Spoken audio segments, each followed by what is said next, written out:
All right, hi everyone. I think it's about time that we did a full overview of how to use this website that I've been working on. There are a lot of graphs and they're very confusing.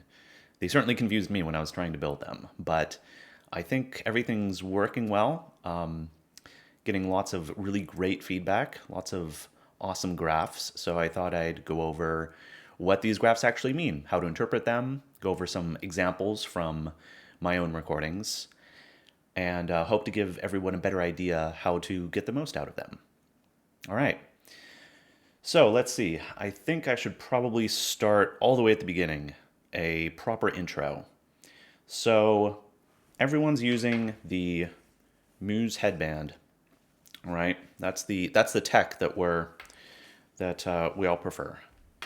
I've tried out a lot of different EEG systems. The Muse is my favorite. Not only is it the easiest to use, the data quality also seems to be really fantastic, even compared with some of the other boards that seem a bit more serious. Here's my original OpenBCI board. You can see I had to really hack together a system. It's not the most user-friendly of the boards, but I also trusted it the most since I had full control over what the data was doing in the hardware. But you may have seen one of my earlier posts that it looks like the Muse data is just as good. So that's good to know. I also have the Neurosity Crown, which I'm actually pretty disappointed about. The battery does not last very long and it gets rather hot. And the electrodes are actually, the electrodes are very finicky, unlike the Muse, which somehow just works without any kind of extra help. So yeah, Muse is the device that I think I'll be using going forward. Although there's a couple other similar devices out. Steven is building a system so that some of the other, I think the Emotive headset works with this website as well. So that's awesome. Thank you, Steven. Yes, okay, so that's the hardware. And I think I should actually start, instead of starting with the website I've been working on, starting with the Monitor website, which everyone was most familiar with the past couple years. Great website. I use it myself a lot. So I thought we'd just start there. So let me pull up one of my recent meditations. And actually, let's put on the settings that everyone usually sees. So it's a great website. I like the app. Of course, we always continue to use the Mind Monitor app, which is awesome. It does everything we need it to. Exports the data in a very usable way. Uploading to the Mind Monitor website, this is a very typical view that you might see. And this is very helpful. You can see all the different bands there. You can see the duration, lots of different things to select. But I think what I want to really focus on is where it fell a little short for me as an analyst.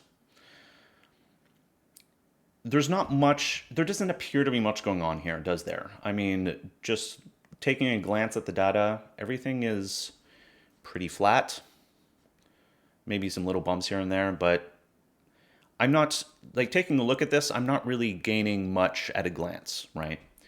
So when I was using this, I filtered only gamma. And then, because gamma is, in general, we can talk a bit more about this later, but gamma, I think, is one of the most useful bands to look at for meditation. At least that's where a lot of the research is. So that's where I've been focusing most of my attention. So focus on gamma, and now we see a lot more structure, which is very interesting. There's actually a interesting increase here, which is good. Notice how it now scales so that what looked like a small bump earlier is now much larger. That's just an example of how, depending on some basic settings that you choose for your graphs, you can see very different outcomes, right? It really matters how you set up all the little things in order for people to actually see instantly what what is most useful to look at. But then another difficulty here is these electrode settings. So all of them are selected at the moment, and that's not necessarily helpful. It might be helpful if each electrode had its own graph, which you can do in the Mind Monitor app, actually, which is very handy. But when you have all of these selected, what is it doing? Well, it's averaging them out. And so it might be a little hard to explain, but if you have like gamma going up in one direction and down on another electrode, it'll average out to 1 or 0, because the different electrodes are canceling each other out.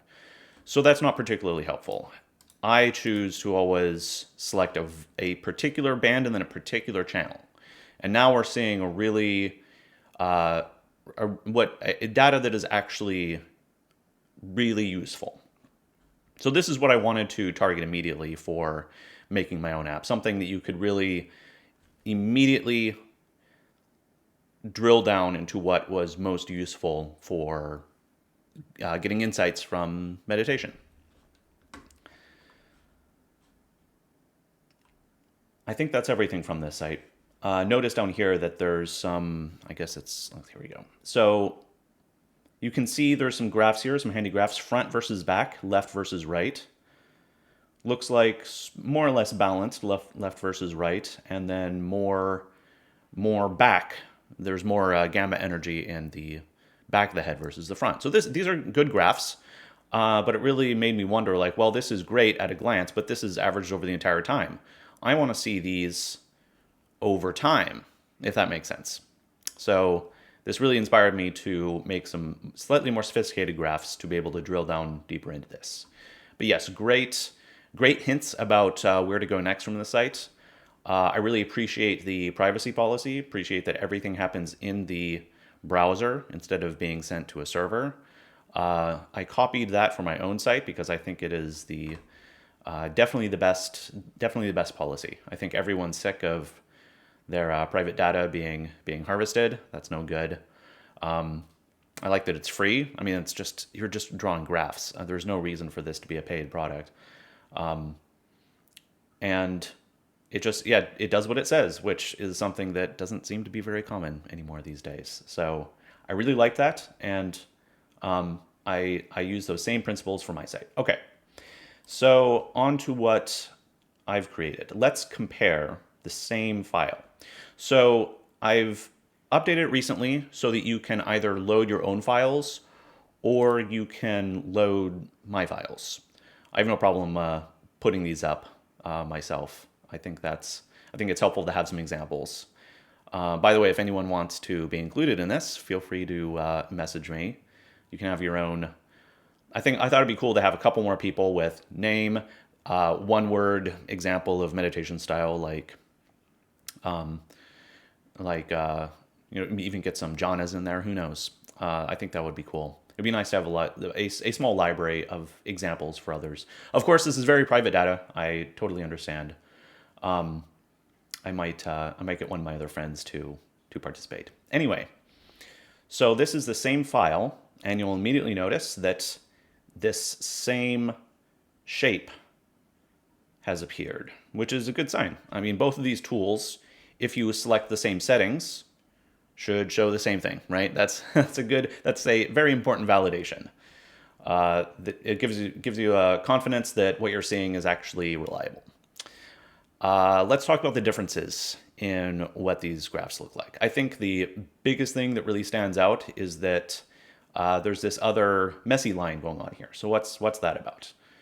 All my graphs have this. It has the thick, colorful line and then the light gray line. So the light gray is the less averaged, more raw value, and the solid line is just simply the averaged value. A bit smoother. Very important. I think it's important to see both views. The more raw view gives you a sense of what's happening instantaneously. It's much higher resolution, but that high resolution can also hide a lot of what's going on. Now, in this case, it's kind of obvious that there's a big increase, but as you'll see on some other graphs, Yeah, like this one. I think it's without that average line, it might not necessarily be obvious that there's this solid increase that has happened. So I think both views are important to giving you a sense of what's going on. You can actually do this in Mind Monitor 2. You have this option of average minutes versus all data points. So you see that it's basically the same view. So you see it's the same if you switch back and forth between the two. It's the same view. This starts out low, then goes high. With all data points, it gets scaled a bit because you see this maximum is much higher than the average maximum, and so the chart gets shrunk a bit. But it is handy to look at. So, for example, there's this big spike here. It's probably visible on mine too. Yeah, right here. So that's kind of interesting. I mean, at this point, there was a very, very strong gamma. Perhaps if something happened at that point during meditation, that might be a really helpful indication of something. And then who knows? Maybe in the future that would be a good candidate for some sort of neural feedback, which I don't really want to get into now, but it's definitely an option. That's the kind of thing that you would target for neural feedback. All right, so yeah, just keep that in mind. Solid line is, in all these charts, is averaged. Light gray line, more instantaneous. This is averaged over 10 seconds. The light gray line is 10-second average, and this one is more of a 1-minute average.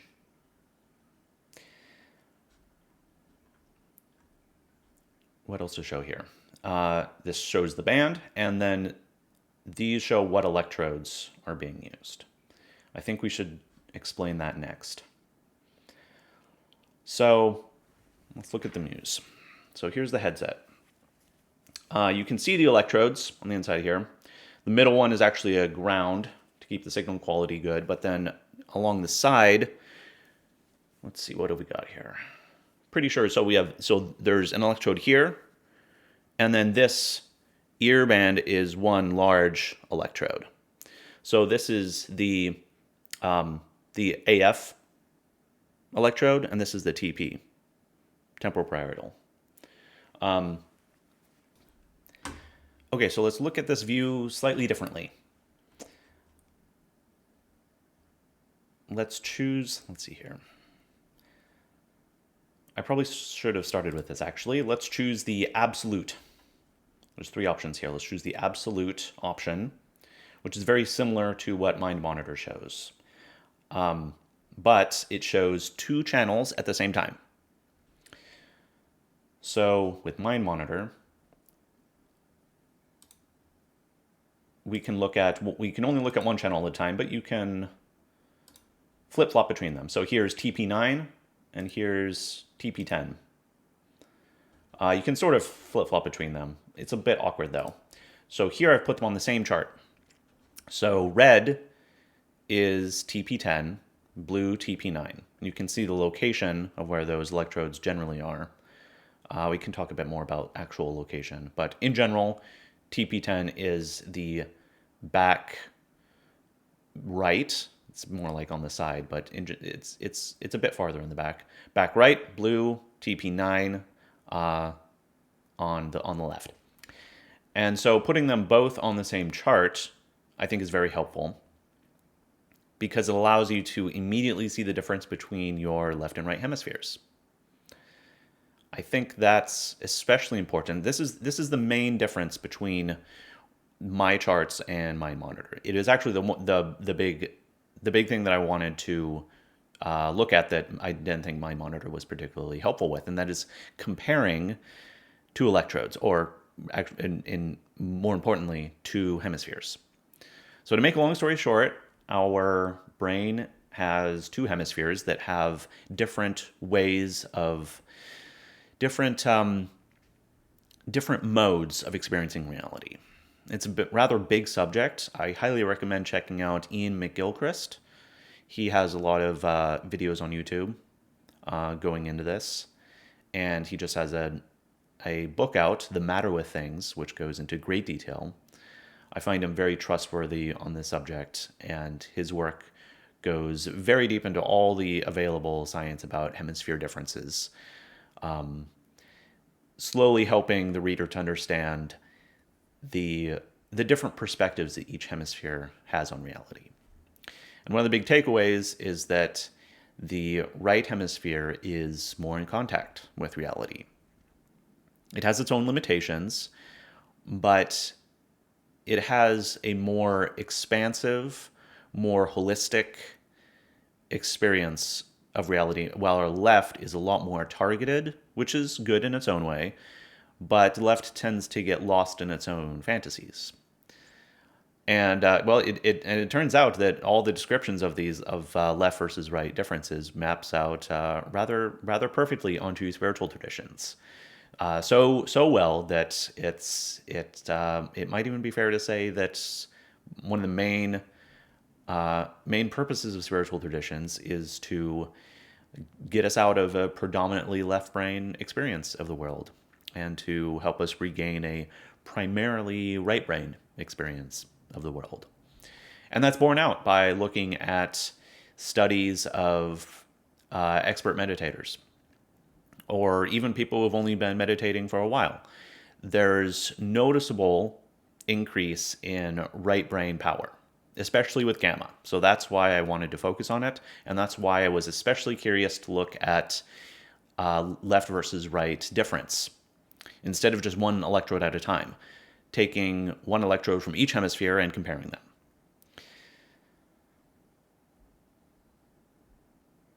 So explaining that is a little bit tricky. Let's just start with this graph type, absolute, which just shows raw power of gamma for each electrode.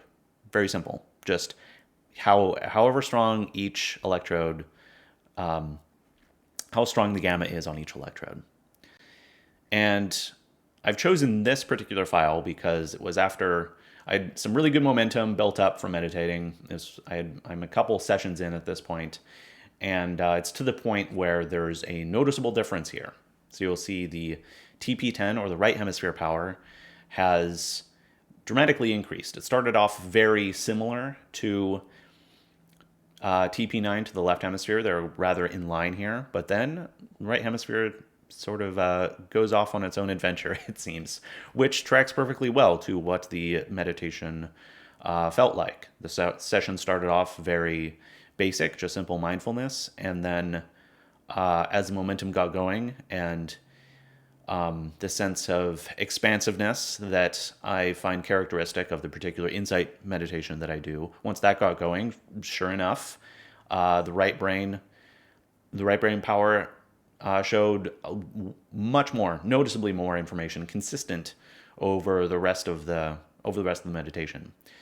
So this is a great view. I'm really happy with this particular one because it's so obvious. So let's use this and look at a bit more about what other insights we can gain from this. All right, so to summarize, we're looking at gamma, we're looking at right and left, so TP10, TP9, in the back. The back of the brain is where this type of meditation effect is typically found. And we're looking at the raw power of each. Now, this is a good graph, but we can make this even more compelling by looking at the ratio of these two locations. So what does that mean? So instead of just looking at both on the same chart, I'm going to divide whatever power this is by whatever power this is. Just a simple division, and that's what ratio is. Now in this chart, you'll notice a couple things have changed. Now it says on the y-axis here, right and left. This is going to take a little bit of explaining, I think. So on this line, this flat line here, the axis, 0, if this bold line was just following this flat axis line the entire time, that would mean that both electrodes had the same gamma power. That would mean both hemispheres had the same gamma power. They're perfectly equal at each point. if this line goes up, that means that the right hemisphere has more power than the left. And if it goes down, that means the left hemisphere has more power than the right. I think that's pretty straightforward. The higher up it goes, the more gamma, the more profound the influence of gamma in the right hemisphere is. And in general, I think it is fair to say that the higher the right brain gamma is over the left, the stronger the meditation is for this particular tradition, that is, for insight meditation. I'm fairly confident about this, and we can go over some research on that actually. So because I've privileged right over left, I've colored it that way as well. It's not obvious here, but if you look on some other charts, if it's below the line, it'll start getting more and more blue. If it's above the line, it'll start getting more and more red. So that's where these colors are helpful here. TP10, red, right hemisphere. The more red the chart is, the more that TP9 is reporting the power level. We can look at some other examples. Yeah, in some cases, for other bands, predominantly left. And sometimes it gets quite low. So I think adding the colors in helps to really hit home the difference that's going on that isn't immediately obvious with the absolute power. The absolute power, just going back to this again, the graphs are pretty, but I'm not necessarily sure what's going on here. The differences are pretty minor, if you notice, except for gamma. But very often, there really won't be much difference. I mean, I'm not sure. I don't really gain anything just glancing at this graph. I don't really see much going on, unless, actually, in the ratio chart, there's also not much going on here. But you can still learn something here. Comparing absolute to ratio. In the ratio chart, it really makes it clear that the left hemisphere has more power here, and it's consistent.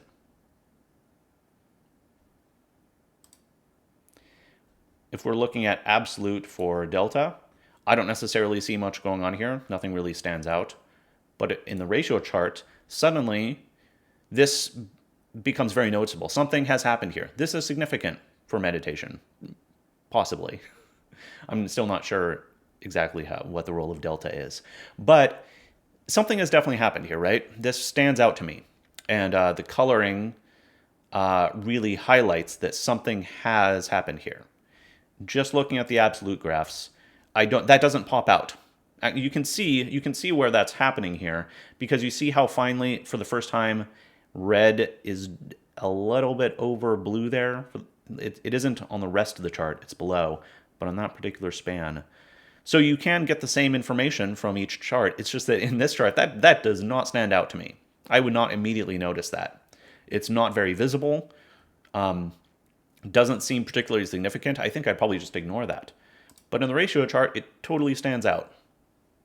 So that's why it matters to choose the right graph and to make use of ratios, because it helps to pull out the insights that might be hiding in the data.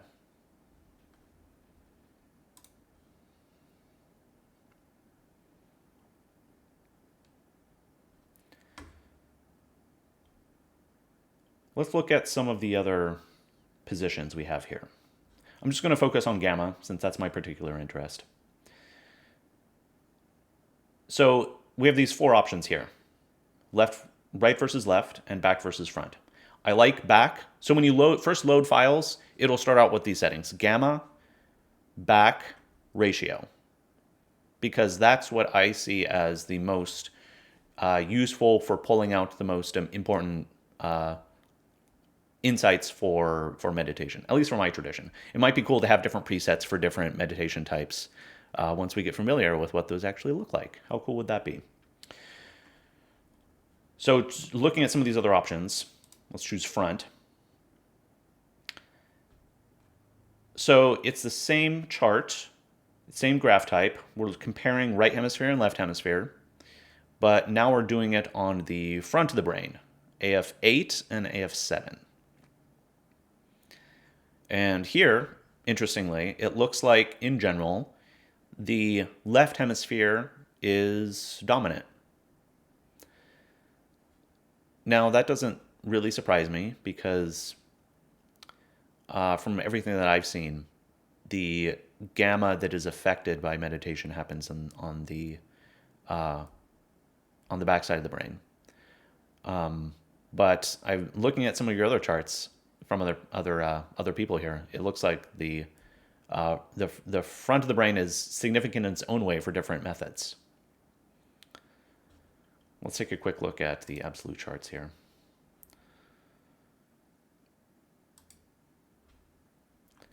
Nothing much standing out, I would say. Okay, so back versus front. This is interesting. I put this in because everyone's interested in it, but I'm still not entirely sure what it means to have more power in the back than the front. I'm not sure what the dynamic means. Like in general, it seems like gamma power in the back is more important than the front, but I'm not really sure what the relationship is. I've done a lot of research into right versus left hemisphere, but back versus front is in the same hemisphere, right? You're just comparing the front of it to the back. I'm not really sure what this necessarily means. What it looks like, though, at least for me in this case, gamma had stronger power in the back on both sides. So this is right side of the brain, and this is left side, and in both cases it's above the line. So in both cases, the back of the brain has more influence than the front. On the left hemisphere, it's consistent, which is very interesting.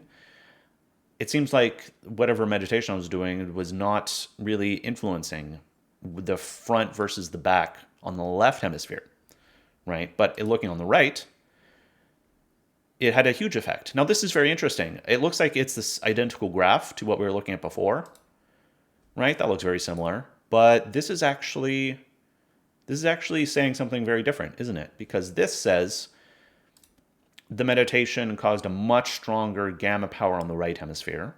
But this says, not only that, it caused a much stronger gamma on the back of the brain in the right hemisphere. So not only is it increasing power on the right hemisphere, it's specifically increasing it on the back right.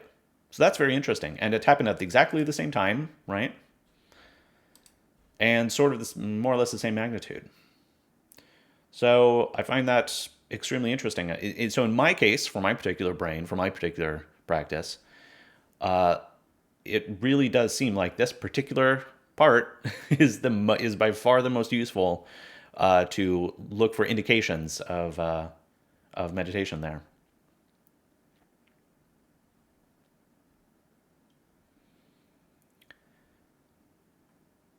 All right, let's talk about coherence. This is a very interesting chart type that many have mentioned, and I wasn't particularly sure how to go about it. And to be honest, I don't really have much confidence with let's see here. I don't really have much confidence with this measurement, but definitely a lot to talk about here, okay? So choosing the coherence option, notice we have out of the three, we can choose ratio, absolute, or coherence, and it really is three different views of the same data. That's something to keep in mind. So we're familiar now with what this looks like, the increase in gamma power on the right hemisphere. Coherence, it looks like there's an inverse relationship. So it started out high and it went low. Now that's interesting. I think everyone on this community is familiar a little bit with coherence and assumes that it will go up, and it very well might. I'm not necessarily confident about this graph type, but I do find it interesting that the method I use really highlighted something very interesting going on here. So, what is coherence? It's a bit difficult to explain. I should probably draw it, but basically, if you have a wave and another wave, if they're going together, though they're coherent. Actually, they're also synchronous. If one might be out of phase with the next, but as long as when one goes up, the other also goes up, you know, relatively soon. And when one goes down, the other eventually goes down. They might at exactly the same time. There might be a bit of an offset.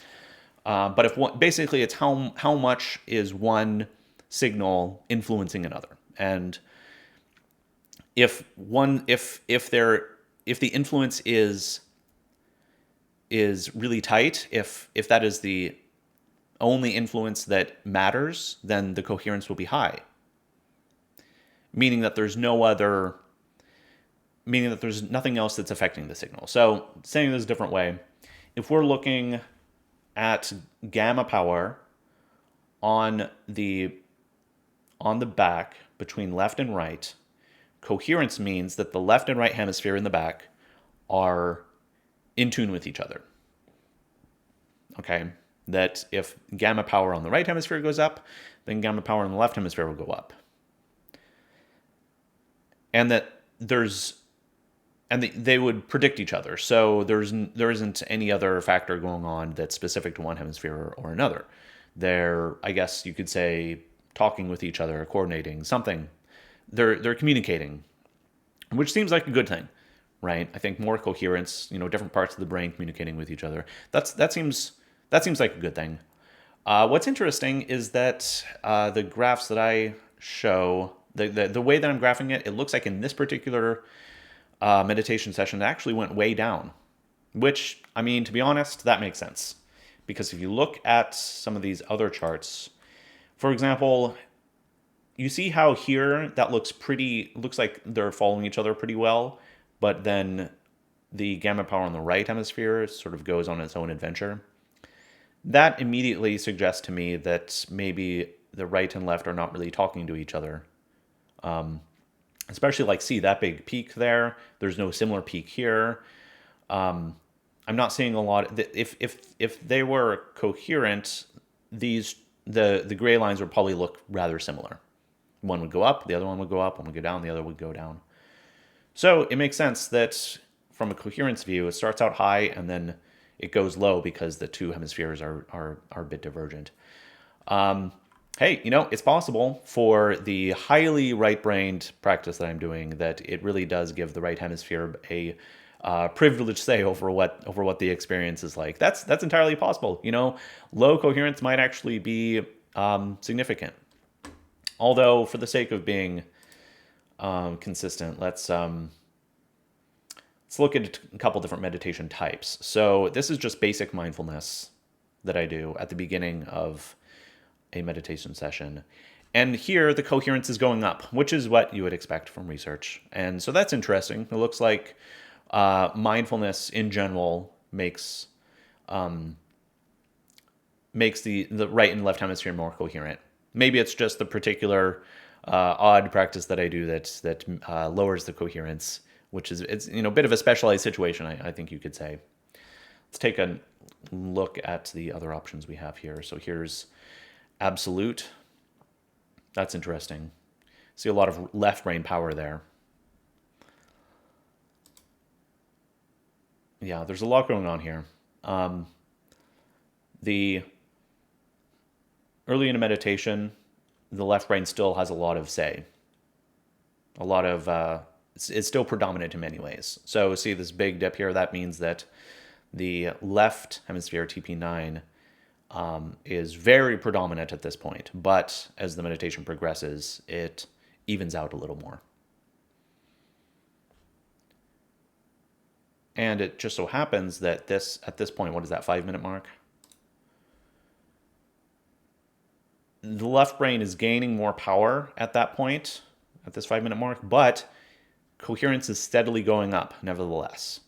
So even though from a perspective, or rather, even though from a narrow perspective of just valuing right brain gamma, even though left brain is taking on a very dominant role here for whatever reason, coherence is still going up. So that's a good thing.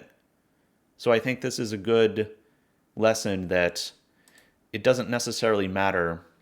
It's not a bad thing if the left brain is dominant. Let's take a look at the ratio chart. So yeah, it's low and blue, which yes, it makes it seem like maybe that's a bad thing, but not necessarily. I've chosen these colors, and blue and red are both nice colors, I hope. This indicates that the left hemisphere power is very high, but I like this coherence chart because it looks like maybe that's just necessary for the meditation, right?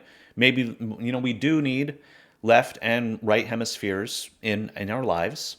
Ian McGilchrist talks a lot about this, that we don't need the point for the is not to give the right ultimate power, but we need more of a balance between our hemispheres. So giving the left time to do whatever it is it needs to do, right, in order to gain more coherence, that's probably a good thing. So yeah, good lesson for me, especially that you can't necessarily choose a single metric as what is correct or right or beneficial. You really got to hunt around, and that's what I hope this website helps you to look around and get a sense of what is going on, come to your own conclusions, try to figure out whatever states of mind are the targets for meditation. Get familiar with what that looks like from different views. And I really can't say which of these settings would be most helpful for any particular meditation, right? Honestly, it could be any of these settings. It could be different bands, different locations, and different views of that data. I honestly don't know. I think I know for myself. For my particular experience, I'm definitely continuing to narrow down. But I imagine I'm quite sure it's very different for everyone.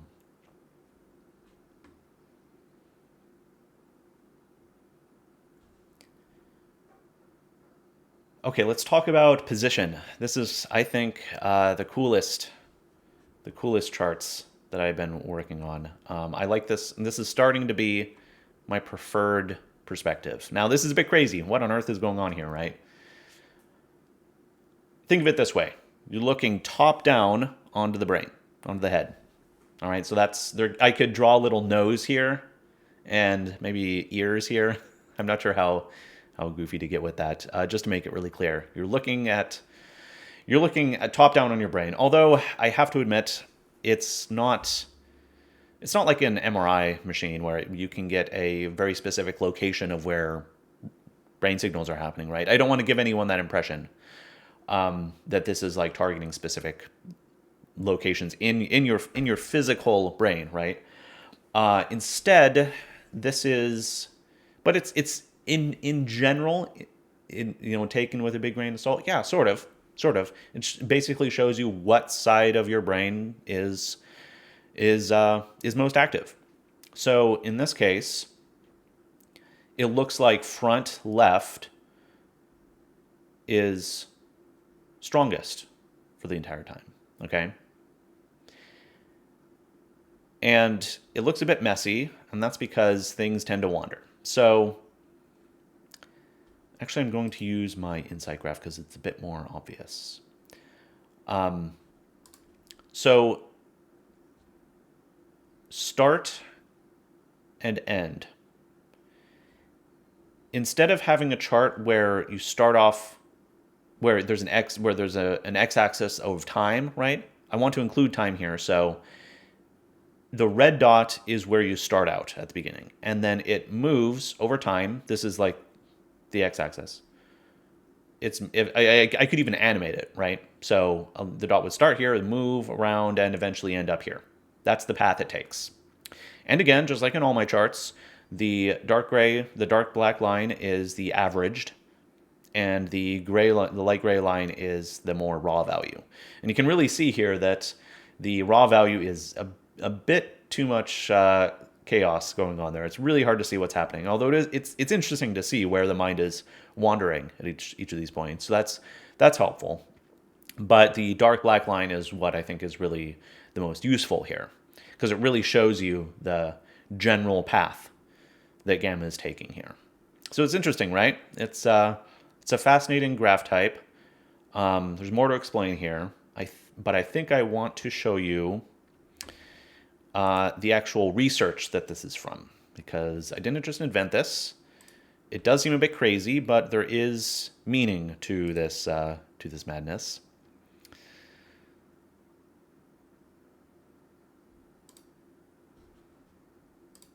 Okay, so here's a page from a paper that does the same type of research, and I stumbled across this and really liked this chart type, and realized that it was something that could be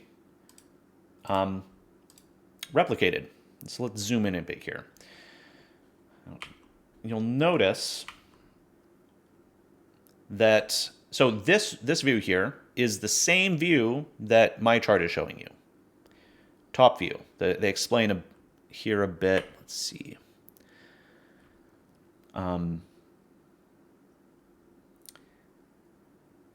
Axial view. Can you see that? Axial view. Head seen from above. Nose up.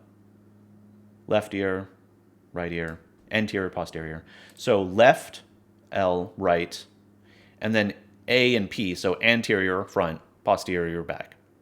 And then this chart is actually vertical. So that's the top of your head, that's the bottom of your head, left, right. So that's cool. Can't really do that with the Muse because you don't have like top electrodes and bottom electrodes, right? You just have a single band, unfortunately, maybe for future charts. But for this one on the side, this is very interesting. They call it the gravity center, which is why I call my chart the center of gravity. Then that's a good description of what it is. If you can imagine, imagine a teeter-totter. So gamma, let's think like left versus right. If you have high right gamma, then you're moving the teeter-totter, and the center of gravity, the balance, will be shifted. Same with front versus back. So it's sort of like a table. There's probably a good, I don't know, visualization of this somewhere. The gamma shifts the tilt of the table. And I guess if you were to like put a ball on it or something, it would roll around until it found a stopping point, something like that. And that balance point is what you're charting over time. So it's like where the balance is in the front versus right, left versus back. And in this study, they compared different meditation types. So we have VI for Vipassana, or insight, which is what I do. V is verbalization, which is like mantras. I'd like to focus on those two. The other two, what are they? I wasn't really familiar. SD, self-dissolution, and SR, self-reconstitution. I actually don't know what those are. Very interesting. And you'll notice that that they show up as different locations in the center of gravity. So in general, Vipassana shows strongest, and this is gamma, shows strongest gamma in the back right. Well, sure enough, as you remember from the other charts, that's the tradition I do, and it looks like right back gamma is the strongest. So that's extremely encouraging. Verbalization, front, left. Now that's fascinating. And sure enough, Stephen, who does mantras, his charts with position show front, left, power on this position chart. So I find that very exciting. That really gives me a sense we're on the right track here. Matches up with the literature. I've done my best to replicate the same measurement style. And it would be very interesting to see if they're like in this quadrant, front right, maybe there's other traditions people notice using that the gamma will show up in a different part. So definitely worth paying attention to. Let's go back to the website.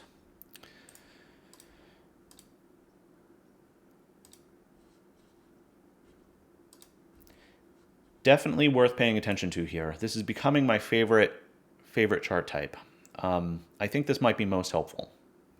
You'll notice when I get really going in insight, I start out front left, but then really end up strongly right back.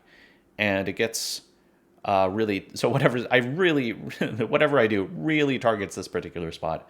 I've seen other charts that people have posted there that gets really targeted in different spots. It's just absolutely fascinating. So to really let's go over this from a different perspective that I think might help to continue to understand what's going on. Another way to think of this position chart is as a summary of all of these. Okay, let's go through it. So let's keep in mind, starts out generally front left and ends up back right. All right, let's keep that in mind. Starts out here, ends up here. So let's start with the back right versus left.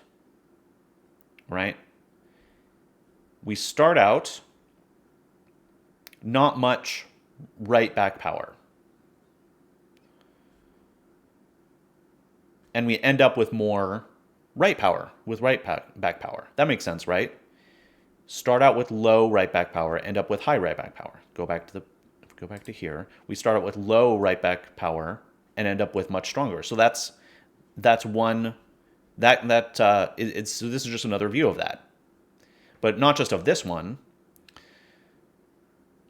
It looks like we start out with front, generally more in the front, and end up much more in the back. So let's look at back versus front. Sure enough, you start off on the front, end up more in the back. That matches. We start off more on the left and end up more on the right. If we look at the front, small difference there, but the front right in general stays relatively left, but there's not much power going on here, so it's not much of an influence. And then on the left side too, it starts out, it stays pretty consistently in the back. So these two are not really contributing much. Not much happening there. It's really these two that are driving the change. And this, it's a bit, if you click around, you can sort of get a sense of it, but why not use the position chart? It shows you all of these at the same time. Instead of clicking through each one and trying to understand, this gives you at a snapshot, which I like. I like single things that give an immediate impression of what's happening.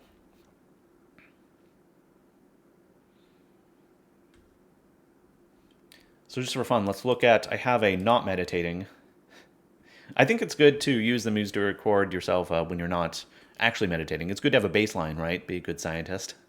And I was really gratified to see that there is in fact quite a bit of difference. You can see the gamma here, it's a bit all over the place. And generally speaking, it's on the left hemisphere, which is what makes sense to me. I typically target right hemisphere gamma. So if I'm not meditating, then there's probably, I wouldn't expect that same signal to show up, right? It does venture into the right side, but not, it doesn't go nearly as intensely into the back right as with insight. This is, whatever region this is very, very targeted in the particular method that I use.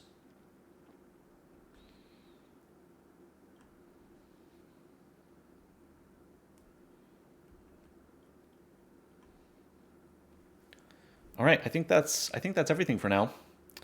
I hope that gives everyone a better idea of how to use these charts. Yeah, let me know if anything is still confusing. I can definitely improve the way these things are shown. I've gotten some good feedback already that I'm thinking about. And yeah, let me know if you want to. I was thinking there was other things to do here. I think it'd be cool to have some examples. Like if I was to click on certain ones, certain examples here that maybe some charts would show up here. Yeah, let me know if you want to. I might post asking for images provided. That might be interesting.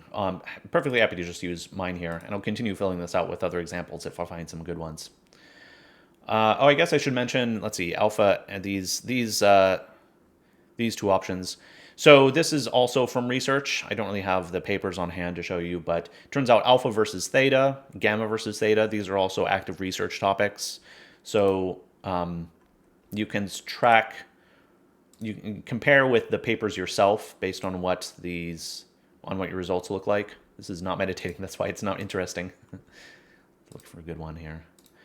Wow. Even with my strongest example, I don't see much going on here. Yeah, take a look through these. Let me know if you find any papers which you want to replicate, especially if you use the Muse, then it's very easy for me to replicate in this. Gamma versus theta, I think that's one that was specifically being researched for Vipassana meditation. So yeah, I really don't know. Feel free to call out if you see anything that's going on here that looks particularly interesting. And yeah, I think that's all for now. Thanks for watching.